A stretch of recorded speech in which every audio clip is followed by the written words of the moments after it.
Hello student, आप सभी का एमडी टेक्निकल क्लासेस में बहुत बहुत स्वागत है। बच्चा लोग, इस वीडियो के माध्यम से हम देखेंगे कि आरआरबी जेईई 2025 में जो वैकेंसीज आई है, जिसमें आपको 3 पोस्ट नजर आ रहे हैं, जूनियर इंजीनियर, डीएमएस और सीएमए। तो इनकी जॉब प्रोफाइल क्या है, इनका जॉब लोकेशन क्या है और कौन सा स्टूडेंट कौन सा पोस्ट को प्रीफर करेगा, ये सारा डिटेल में आपको बताऊंगा। प्रमोशन में किसमें कितना टाइम लगता है, प्रमोशन के बाद कौन क्या बनता है, ये सब बताते हैं। चलिए, तो सबसे पहले ध्यान रखिएगा, 31 अक्टूबर से फॉर्म भरना स्टार्ट हो गया। 30 नवंबर से फॉर्म भर सकते हैं। पेमेंट 2 दिसंबर तक लास्ट डेट है और 3 दिसंबर से लेकर 12 दिसंबर तक आप किसी भी प्रकार की गलतियां हुई हो तो करेक्शन विंडो ओपन रहेगा। लेवल 6 की भैया, चाहे जूनियर इंजीनियर हो, चाहे डीएमएस हो, चाहे सीएमए हो, लेवल 6 की सेंट्रल गवर्नमेंट की रेलवे की नौकरी है। 35,400 इसके बेसिक पे हैं और टोटल वैकेंसी जो है वो 25,669 वैकेंसीज हैं। अब एज रिलैक्सेशन 18 से 33 है, जिसको मैं आगे डिटेल में बताता हूं। अब बात करते हैं जूनियर इंजीनियर पोस्ट के लिए। तो जूनियर इंजीनियर पोस्ट के लिए आपके पास डिप्लोमा या डिग्री होना चाहिए किसी भी रिकॉग्नाइज्ड यूनिवर्सिटी से। डीएमएस की बात करें तो इसके लिए आपके पास डिप्लोमा या डिग्री होना चाहिए किसी भी रिकॉग्नाइज्ड यूनिवर्सिटी से। और अगर हम सीएमए की बात करें तो इसके लिए आपको फिजिक्स या केमिस्ट्री से आपके पास बीएससी होना चाहिए। ध्यान रखना है 55% मार्क्स से ज्यादा।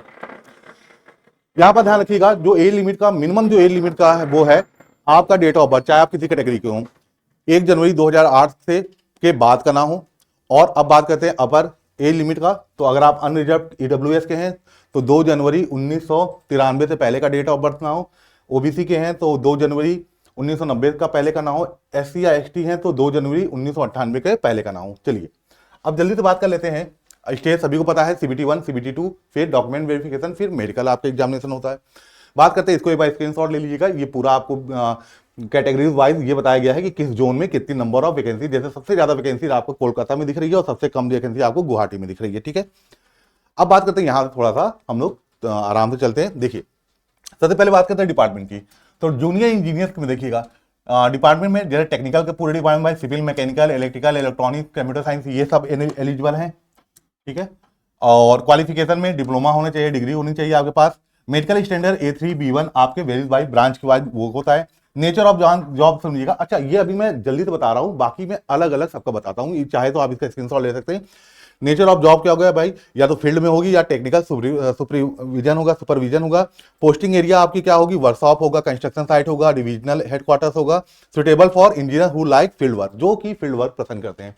अगर मैं बात करूं डीएमएस की, देखिए डीएमएस है क्या, डिपोर्ट मटेरियल सुपरिटेंडेंट, यानी कि ये एक स्टोर का पूरा काम है। स्टोर समझ रहे हैं आप, कि जिसको किसी सामान की रिक्वायरमेंट है उसको प्रोवाइड करना, और सामान अगर कम पड़ रहा हो तो उसको जो भी आपका वेंडर है उसके थ्रू मंगवाना। ठीक है ना, तो ये पूरा आपका कह लीजिए ऑफिशियल काम रहेगा।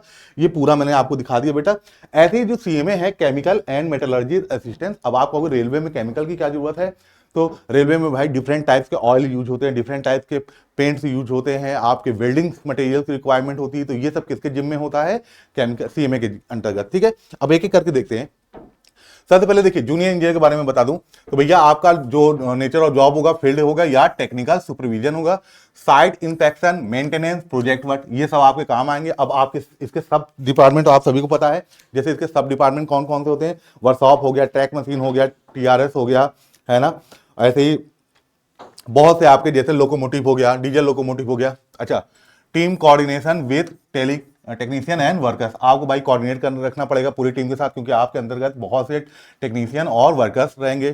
फील्ड बेस्ड जॉब होगी, workshop, construction site, headquarters, responsible for technical quality, safety and project executor, आपकी ही ऊपर सारी जिम्मेदारी रहेगी भाई।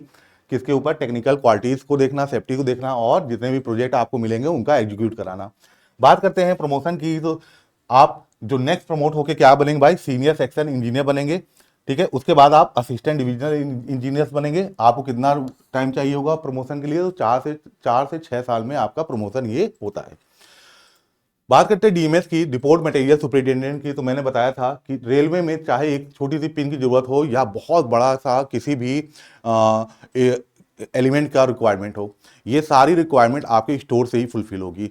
जूनियर इंजीनियर स्टोर से किसी सामान को ऑर्डर करेगा, ऑर्डर करके क्या करेगा, एक एप्लीकेशन देगा कि मुझे इस सामान की रिक्वायरमेंट है, और स्टोर उसे वो सामान प्रोवाइड करेगा। ऐसे ही स्टोर जब सामान देखेगा भाई, टैली करेगा, फिर वेंडर को ऑर्डर करेगा, वेंडर फिर वहां से मंगाएगा। ये सारा काम इनका होता है। तो देखिएगा, ये ऑफिस स्टोर बेस्ड जॉब होती भाई। देखिए, मटेरियल परचेज, स्टोर करना, इश्यूज मैनेजमेंट यानी कि खरीदना, स्टोर करना और उसको इश्यू करना, maintenance, stock record and ensure supply chain smoothness. ठीक है, सामान को मतलब ऐसा हो कि सामान ऐसा ना हो कि भाई रिक्वायरमेंट है और वो चीज है ही नहीं। ठीक है, ये सब ध्यान रखना। Coordination with engineers and vendors, responsible for inventory control and material availability. अब ध्यान सुनिएगा बेटा, इसमें आप सीनियर डीएमएस बनेंगे, फिर असिस्टेंट मटेरियल मैनेजर बनेंगे। 5 से 7 साल में आपका प्रमोशन होगा। बात करते हैं हम केमिकल एंड मेटलर्जिस्ट की, तो आपको पता होगा रेलवे में बहुत टाइप के ऑयल यूज होते हैं, पेंट्स यूज होते हैं, आपके वेल्डिंग मटेरियल का यूज होता है। तो ये सब किसके जिम्मे में होता है भाई? सीएमए के अंतर्गत। तो यहाँ पर देखिए, ये लेबोरेटरी जॉब होगी। टेस्टिंग ऑफ मटेरियल, मटेरियल का टेस्ट करना, paint, oil, welding material ETC. Maintenance quality standard of material used in railway, responsible for quality ensure and lab reporting. याद रखिएगा, इसमें आप बनेंगे सीएमएस सुपरिटेंडेंट एएम। ठीक है, तो ये आपका 5 से 8 साल पे इसका क्या होगा भाई? आपका होगा। ठीक है, तो मैंने कोशिश किया था कि बहुत कम से कम टाइम में आपका बिना समय गवाए जल्दी से बता दें, बाकी चीजें आप आराम से देख सकते हैं, आपको समझ में आ जाएगा। भाई इतना जानिएगा कि मेन जो 35 डिपार्टमेंट्स हैं, मोर देन 35 डिपार्टमेंट्स, वो जूनियर इंजीनियर्स के अंतर्गत आते हैं। इनका जो जॉब लोकेशन होगा रिमोट एरिया भी हो सकता है और आपका क्या कहते हैं, कोई अच्छी जगह भी आपका वर्किंग प्लेस हो सकता है।